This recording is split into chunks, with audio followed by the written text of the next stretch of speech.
Yeah, I don't think I'm gonna drive it anymore. I'm just gonna park it up and call a tow truck. I'm also gonna tell you why I had to sell my F80 M3 to get this car. Oh, one very specific thing about this car, or two actually. Random multiple cylinder misfire detected, cylinder 5 misfire. What's up everyone, welcome back to the channel and welcome to my new to me Audi B8 RS4 Avant. I can't believe I own two of my dream cars at the same time, but here we are. In case you've missed it, I've posted two videos in the previous weeks showing you my new to me, obviously, 2009 Mark V Golf R32 manual, and I also posted the first part of the restoration project of that car. But now back to the topic at hand, my new family estate car. I vividly remember watching Chris Harris's review video when this car came out 13 years ago or so, and while him and other journalists were criticizing the car for whatever subjective reasons, I completely fell in love with the thing. I especially loved the way it looked with those aggressive white arches both on the front and on the rear, and that aggressive front end with that big grille. Absolutely stunning. And pair all of that with those massive 20-inch concave rotor wheels and you have arguably one of the best looking estate cars ever made. And at that point I knew that down the line this is gonna become quite a special machine. And this is one of the cars I looked at in the classifieds since it got launched, but for various reasons I never really got to owning one. Up until today. Now, of course, even though this car looks absolutely amazing, you simply cannot deny that its party piece is what's under the bonnet. A 4.2 liter naturally aspirated V8 monster of an engine that can produce 450 Newton meters of torque. The red line of this engine is 8,500 RPM.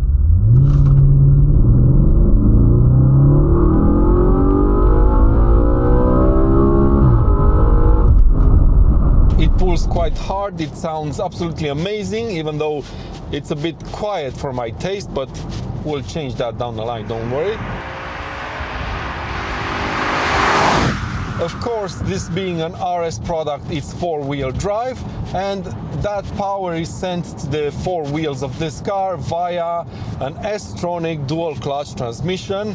That was kind of the controversial bit of this car, considering the Beat 7 RS4, kind of the holy grail of RS4 cars, if you will, only came with a manual, and this one only came with this double clutch transmission.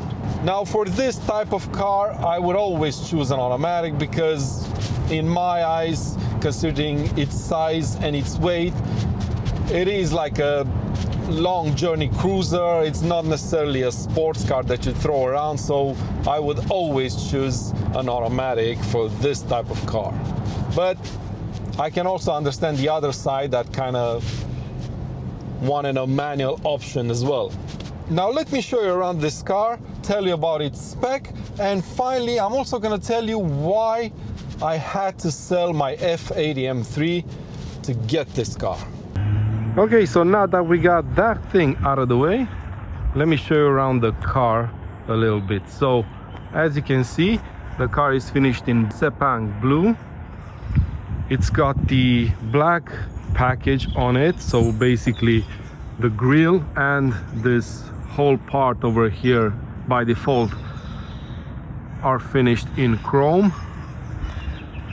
Same for the side skirts, same for these roof railings, and same for the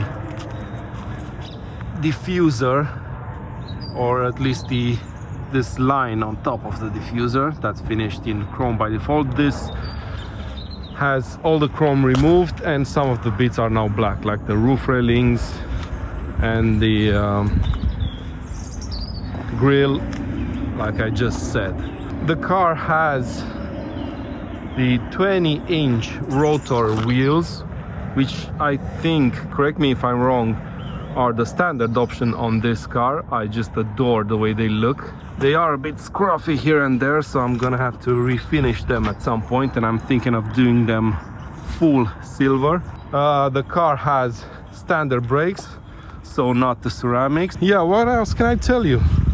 Oh, one very specific thing about this car, or two actually, that I didn't want to have on the car when I bought it, were the DRC suspension, which is the adaptive suspension on the RS4. I didn't really want that because if one of those shocks breaks, it's like £1,000 or something like that to replace, and they're usually not very good, so they kind of leak and everything. So I didn't want a car with that. So this has the standard suspension. It's not adaptive, it's perfectly fine, it's very well calibrated to the RS4.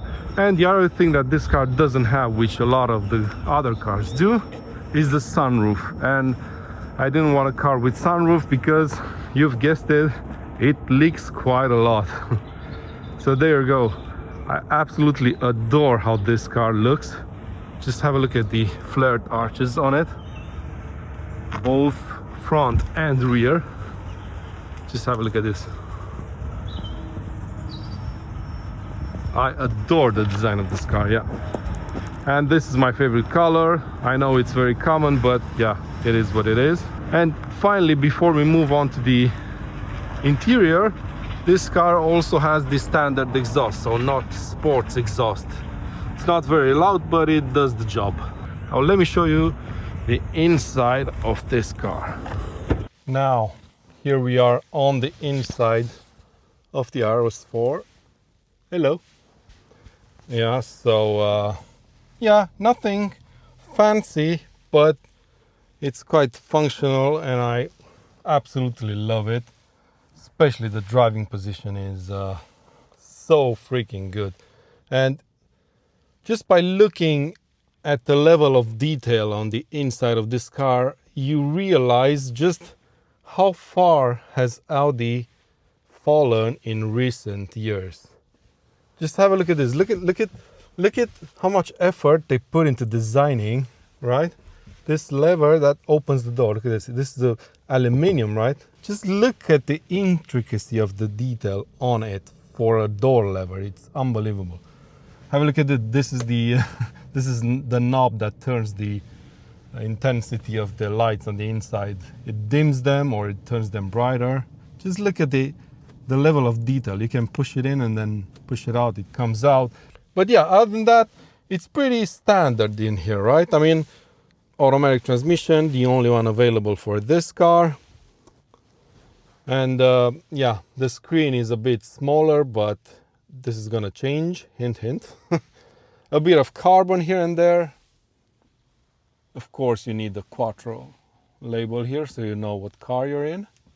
And a bit of carbon on the door with a touch of aluminium on the top. Yeah, this car features the Bang & Olufsen stereo, and I have to say it's pretty good. And yeah, this is I think this is the standard steering wheel, but as you can see, it's a bit worn. It's kind of shiny, the leather, both on the steering wheel and on the shifter over here. The back seats are pretty damn spacious. And yeah, the boot is enormous, especially for what we use it for.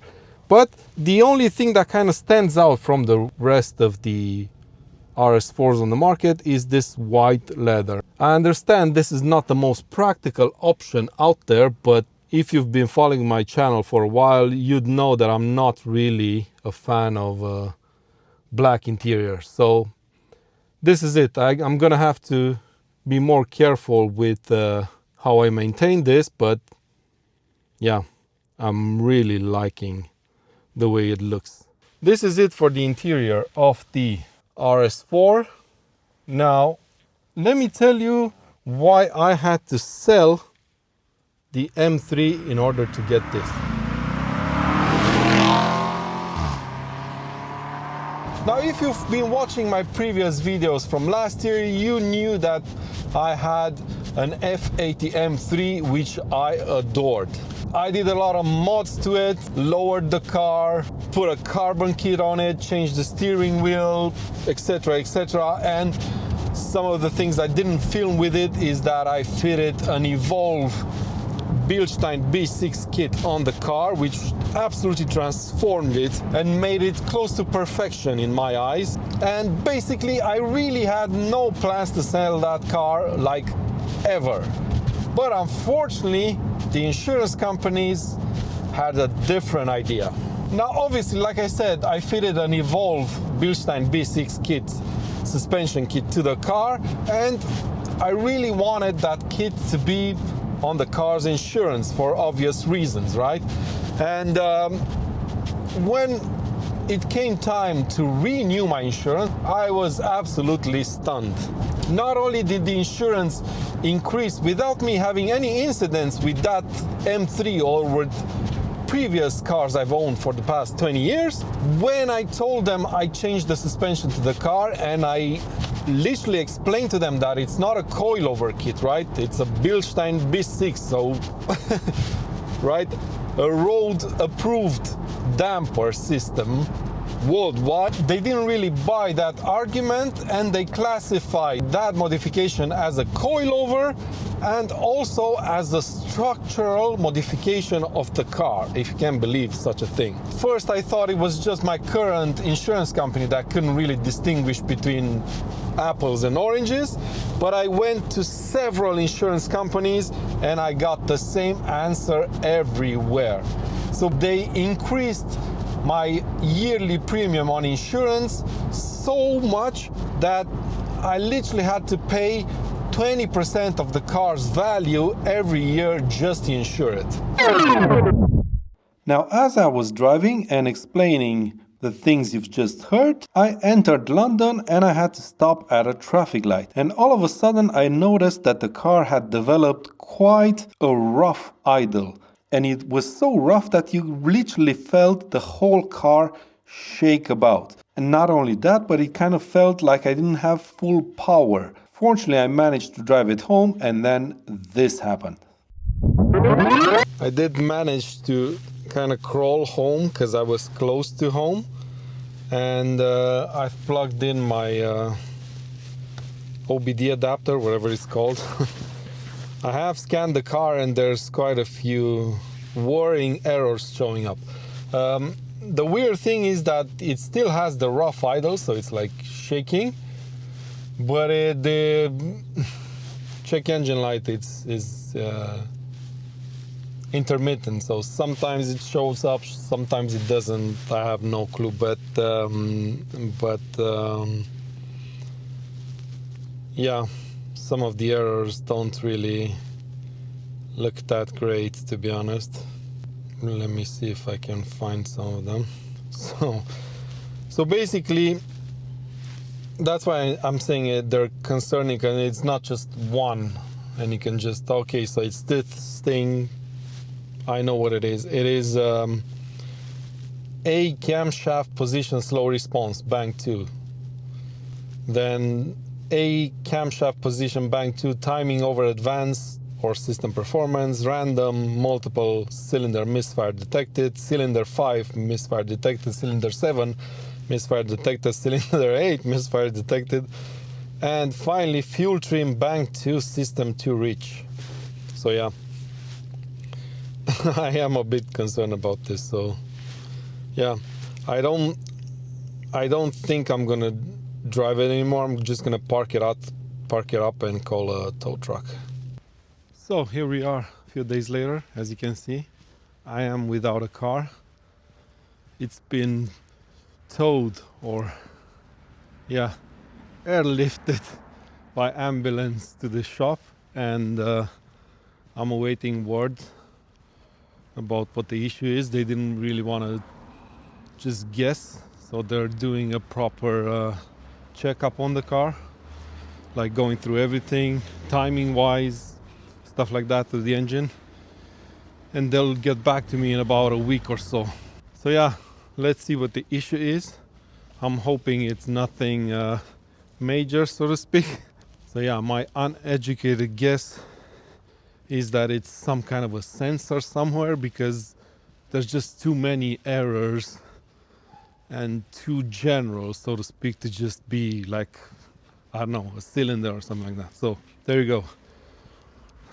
An unfortunate end to the video, but hopefully at the end of the day it's gonna be positive. So stay tuned.